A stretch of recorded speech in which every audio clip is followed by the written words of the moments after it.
¿Cómo está el tiempo? ¿Alguien tiene el pronóstico para mañana? ¿No?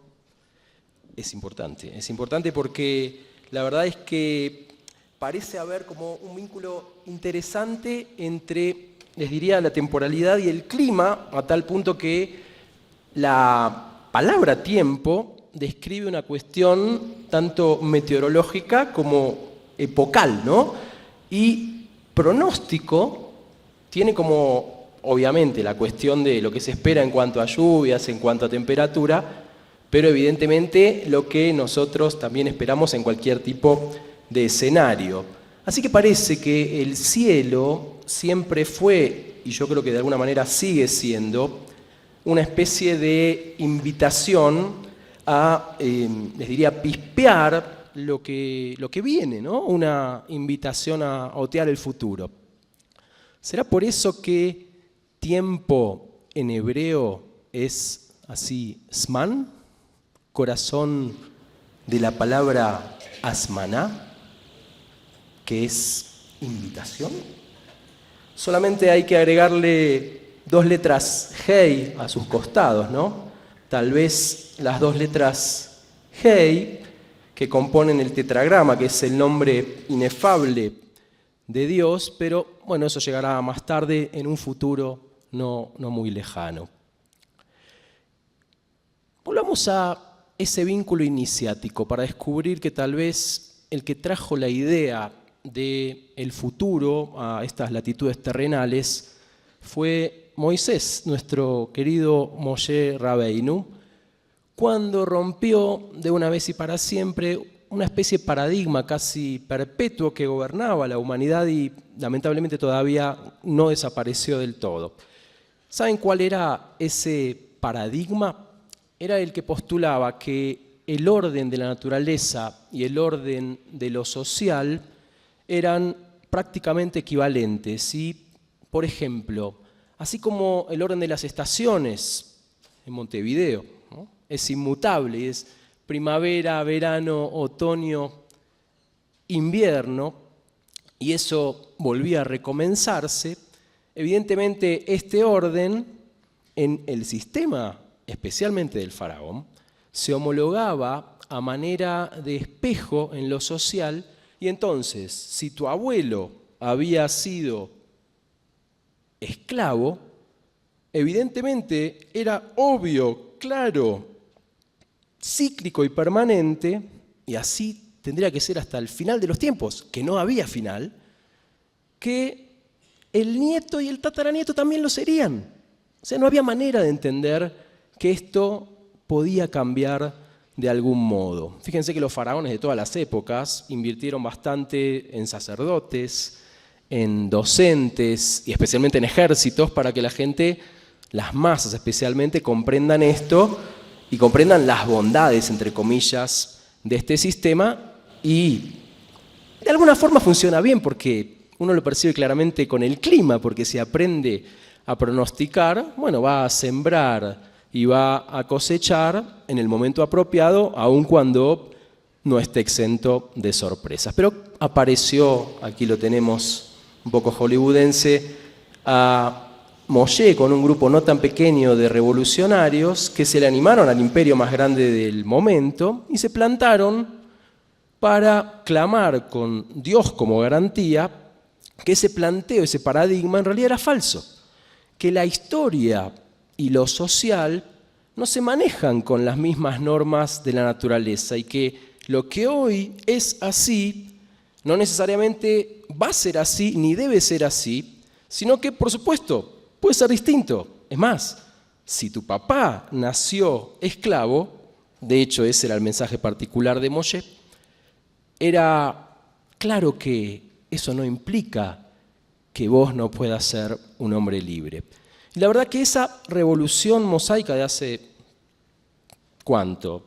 3.300, 3.500 años, es la que en última instancia nos permite a nosotros estar hoy acá también, pero estamos discutiendo sobre el futuro, intentando descorrer sus velos, que de hecho yo diría que la misma idea del futuro tal vez aparece en última instancia en ese momento inicial de nuestro pueblo, con Moshe y con la Torá, al quebrarse este paradigma de un círculo vicioso de lo cíclico y darse a luz la posibilidad de un cambio de escenario diferente, de una especie de pronóstico alternativo de una época mejor.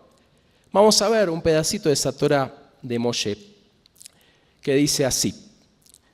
En hebreo dice Eloi matze bejama, avir beno ubito baesh, kosem ksamim, meonem menajesh, mejashef, etcétera, etcétera. Vamos a leer directo en castellano.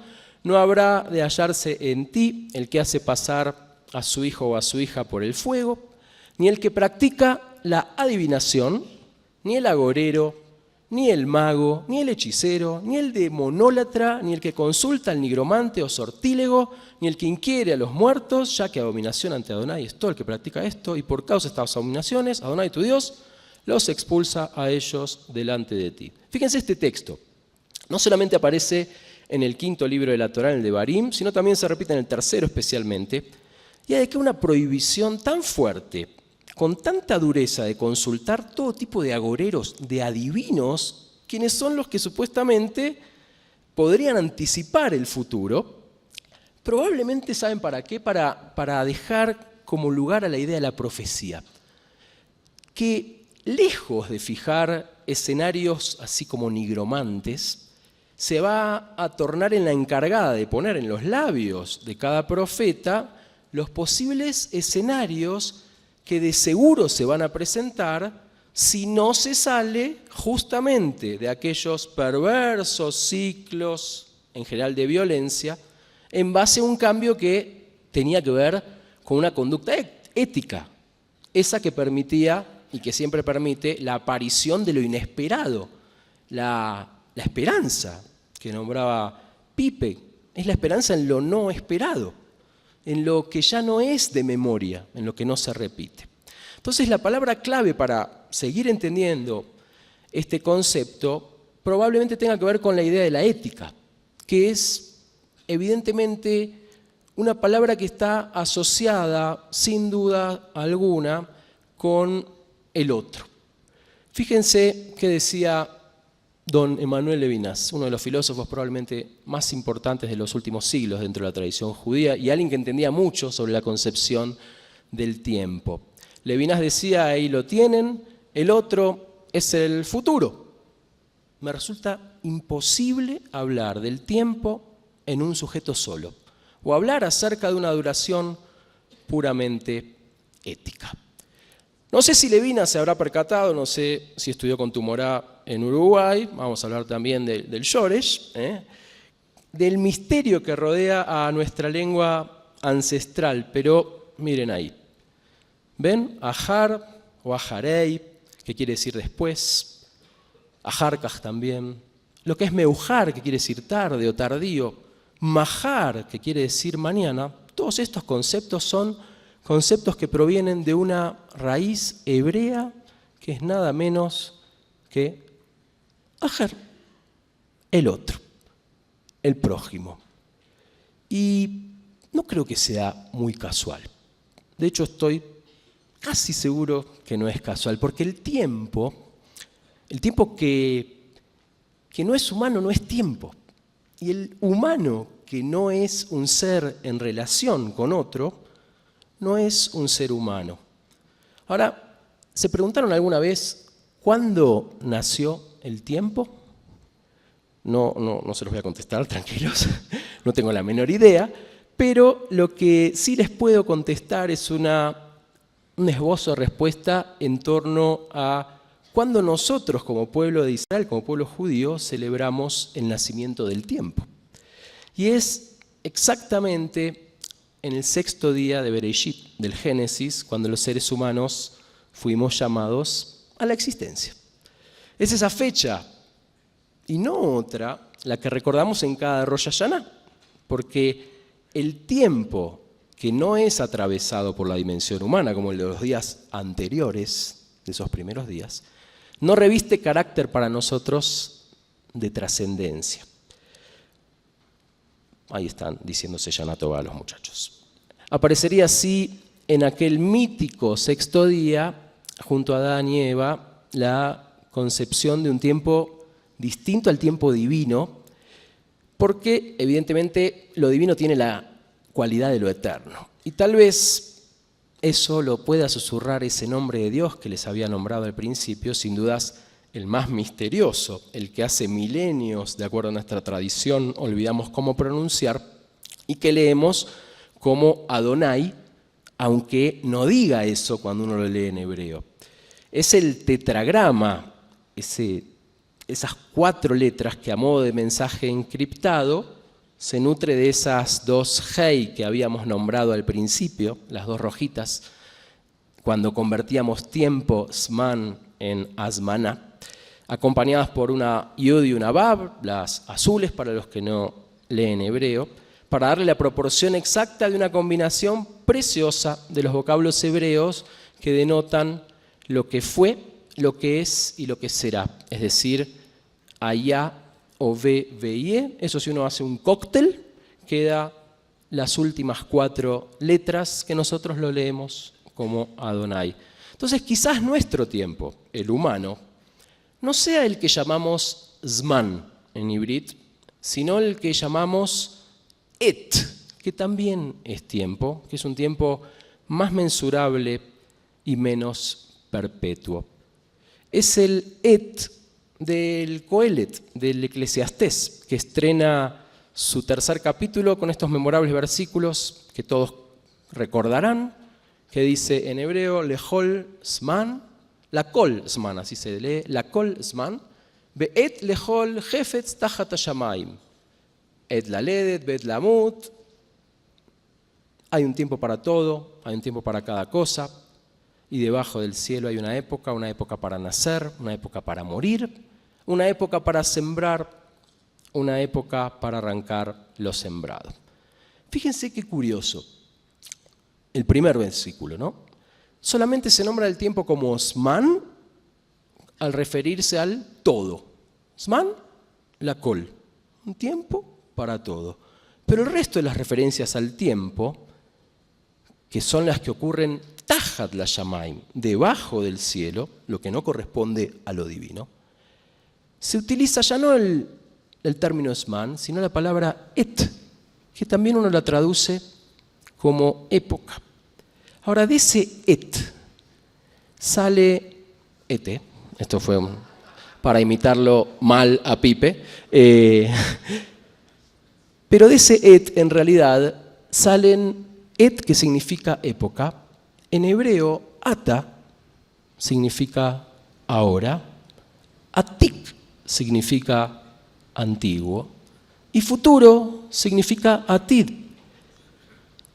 Entonces, ¿cuál de los 3 viene primero, ¿no? Sacando Et, que es época? Uno estaría como tentado a decir que es una pregunta boba. ¿Qué es lo que viene primero? Es obvio que es el pasado, el Atik, el Ata, después el presente, después el futuro, Atid, ¿no? El Ayá, el Ove, el Ie, que eran los que se mezclan en el nombre de Dios. Pero yo diría que podríamos desafiar este pensamiento y tal vez proponerles con el 6º día de la creación, del tiempo humano, de lo epocal, pareciera ser que el orden correcto entonces comenzaría por el presente.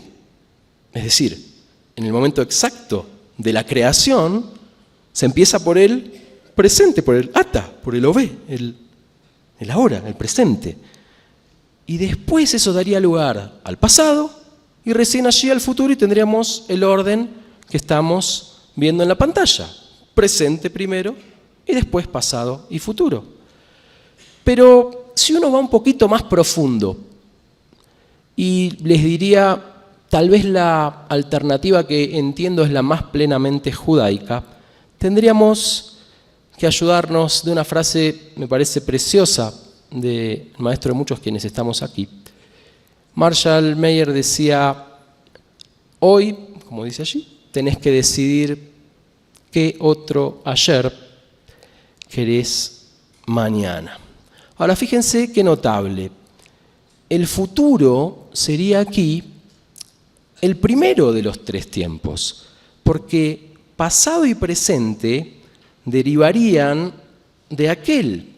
Porque al ser el futuro el ámbito de la misión o el escenario del sentido, si esa misión y ese sentido son relevantes, entonces el pasado y el presente, como tales, se desprenderían de ese futuro.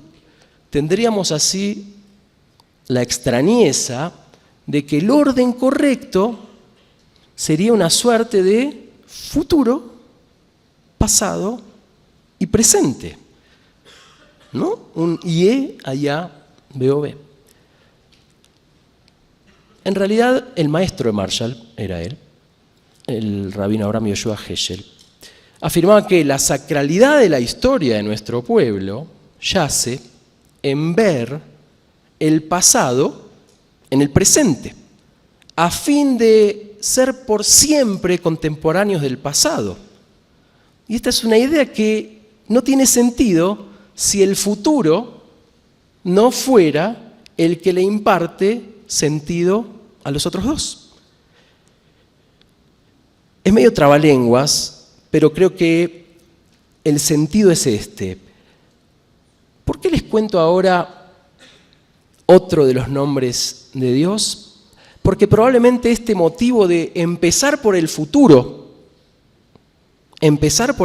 por lo cardinal del futuro, ese tal vez es el motivo con el cual Dios se le presenta a Moshe, el promotor del futuro, en Egipto del ciclo repetitivo sin tiempo, diciéndole que su nombre era este, el de Eye Asher Eye, es decir, seré el que seré, en futuro, para fijar tal vez desde allí el orden ideal de los tiempos, que es la escalera óptima de las épocas.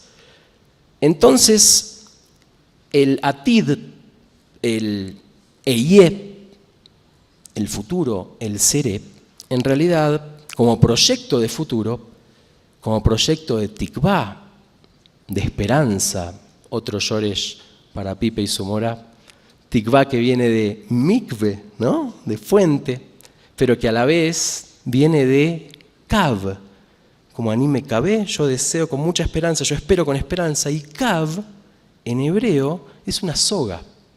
Acá, en vez de fútbol americano, vamos a poner otro deporte. Fíjense si el alpinista, en esa soga, en ese kav, que arroja para arriba, ¿no? Desde allí, en realidad, es de donde él se fija y se sostiene, y después va como tirando para ir acercándose a ese lugar deseado que en realidad le otorgó el sentido y la dirección a todo su ascenso. Ahora, ahí está el shoresh para la mora. ¿Okay?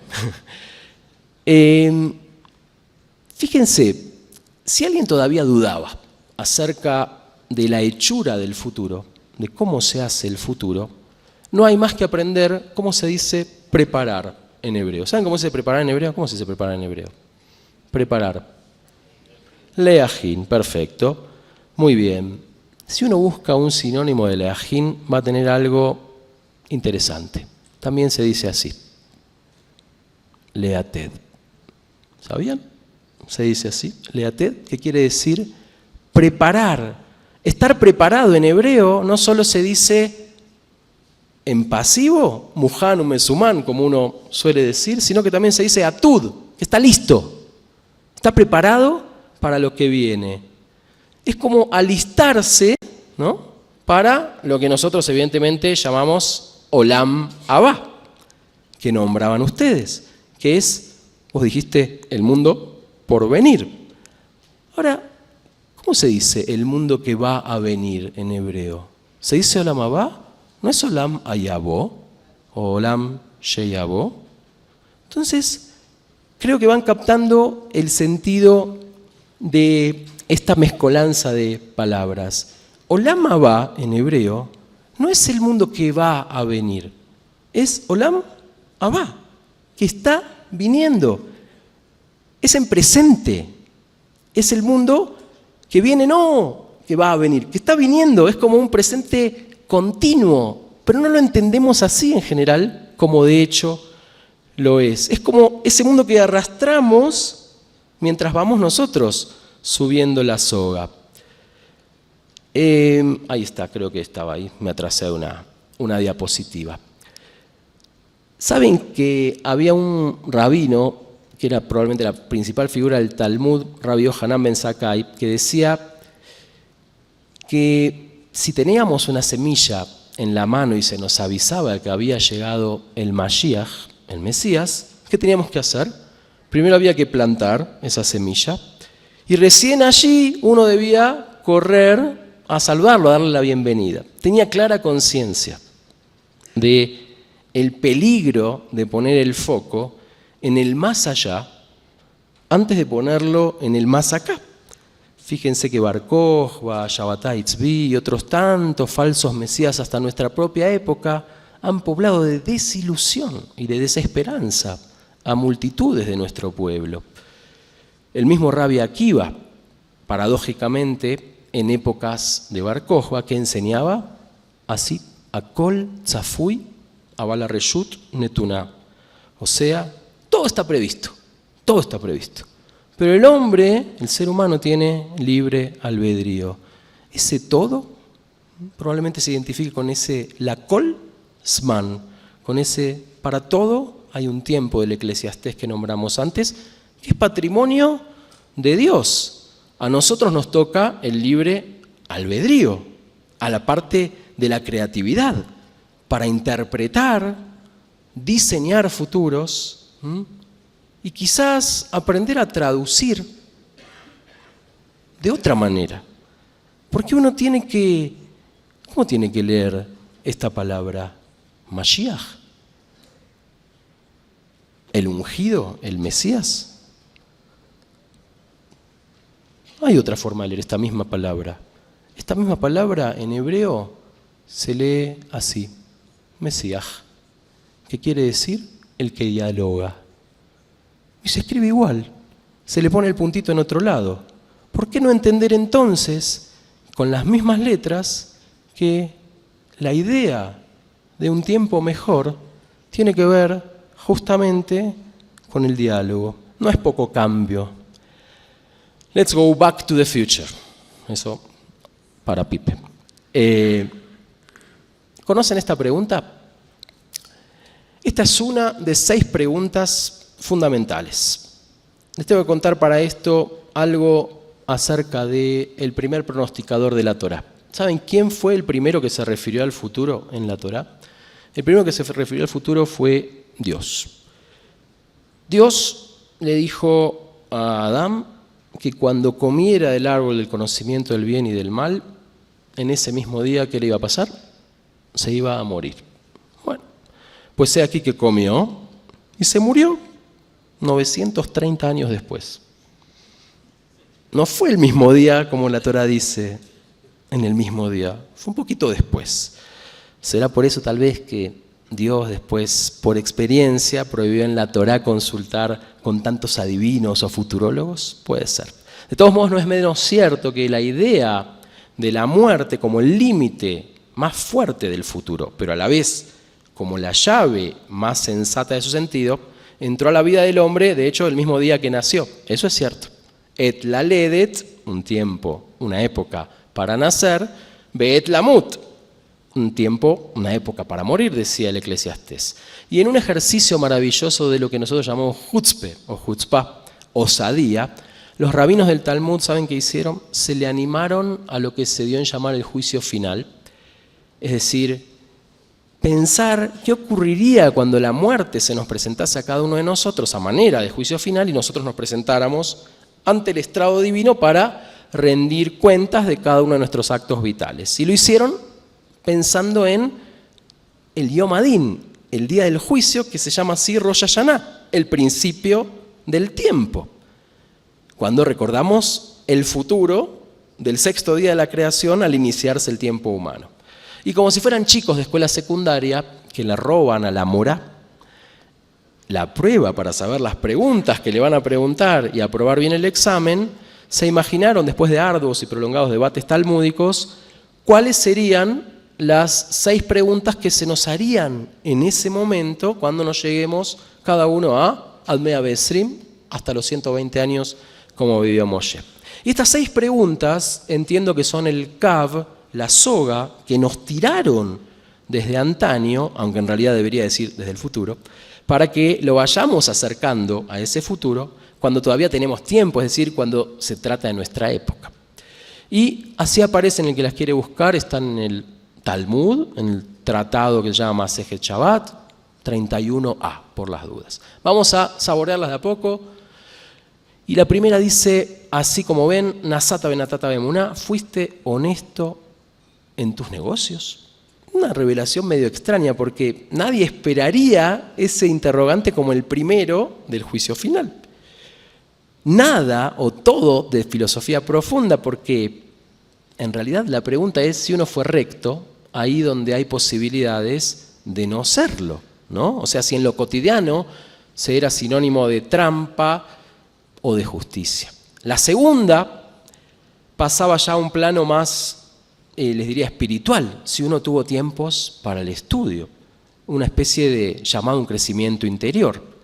La tercera era si uno se ocupó, como ven allí, de su descendencia, de ser trascendente, de hacer que los que continúen con vos sean el foco de tu ocupación y no que uno esté demasiado ocupado.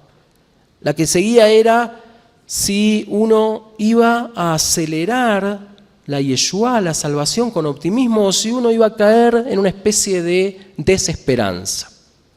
La quinta, si uno aprendía o aprendió a discutir con sabiduría o no tuvo la habilidad para plantarse frente a otro y con jochma, con sabiduría, tener su diferencia.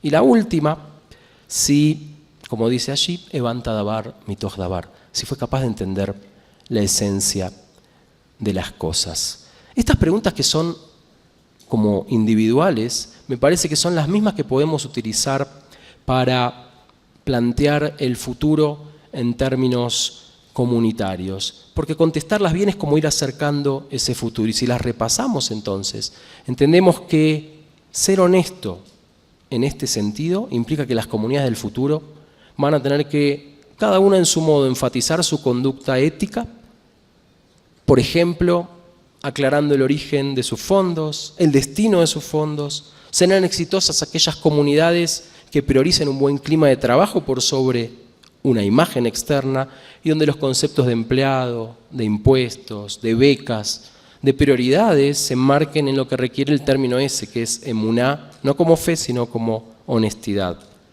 La segunda pregunta tiene que ver con decir que las comunidades del futuro que se precien de tales van a ser aquellas que puedan sostener el estudio como práctica permanente. La capacitación, la formación de la gente que está va a ser aquella que pueda responder bien a este segundo interrogante. La tercera tenía que ver con ocuparse de los chicos, y las comunidades del futuro van a ser aquellas que puedan tener la habilidad de responder bien en los términos que nos contaban Santiago y Pipe acerca de cómo llegar a los chicos que hoy viven con tantos controles en la mano y con tanto zapping, con el mensaje relevante de manera especial para ellos.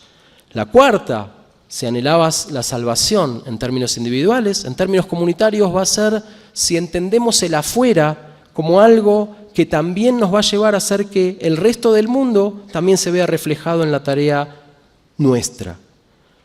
La quinta, discutir con sabiduría va a tener que ver con el lugar de las marcas de las bebidas que nombraba Pipe, sabiendo que si hay lugar para discutir y hay mahloket, discusión, es cada uno porque cada uno tiene su helek, su porción de verdad, y nadie puede arrogarse la totalidad de la verdad que le corresponde en todo caso a Dios.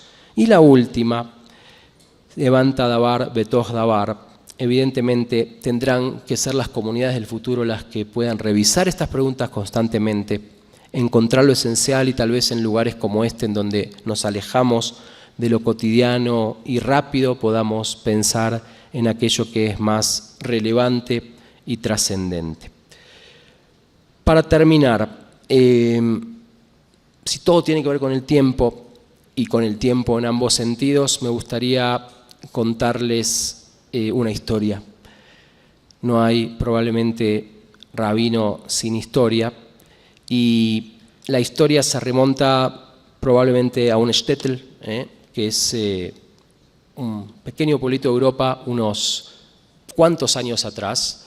Y en este shtetl se cuentan que había una sequía muy grande, no llovía. La gente estaba desesperada y la costumbre, ¿cuál era? Decretar que la gente se reuniera en la asamblea, en la comunidad, y decretase un ayuno diurno, de la mañana hasta la noche. Y eso, más la idea de la tefilá, de la plegaria, algo como penitencial, iba a hacer que, bueno, Dios se apiade de ese shtetl y de alguna manera llegue la ansiada lluvia. En este shtetl se hace esto, toda la gente va al atardecer al shil, y están por empezar, el shil está repleto, todo el pueblito estaba adentro. Está por empezar la plegaria y se dan cuenta que falta el rabino. Falta el rabino, no podemos empezar. Entonces dicen, bueno, nosotros vamos, lo van a buscar. Y el rabino estaba sentado en su casa, estudiando Talmud, tal vez la página que nombré antes. Entonces dice, rabino, estamos esperándolo. ¿A qué? Dice, ¿para qué me están esperando? Dice, ¿cómo no sabe? Sabe perfectamente que decretamos un ayuno, hicimos ayuno, rezamos, y ahora queda la última tefilá, la última, y ya sigamos esperando el milagro. Rabino, sin sacar los ojos de la página del Talmud que estaba leyendo, le dice, bueno, ¿para qué tengo que ir? Dice, ¿cómo no va a venir con nosotros? Es el rabino en el shil. Dice, no, muchachos, yo estoy acá sentado, la ventana está abierta, vi pasar a todo el pueblo al shil y ninguno llevaba un paraguas. Entonces, ¿saben qué? Si uno probablemente quiere hacer que llueva, lo que tiene que hacer es, yo los invito, acá me traje el mío, que cada uno agarre el suyo.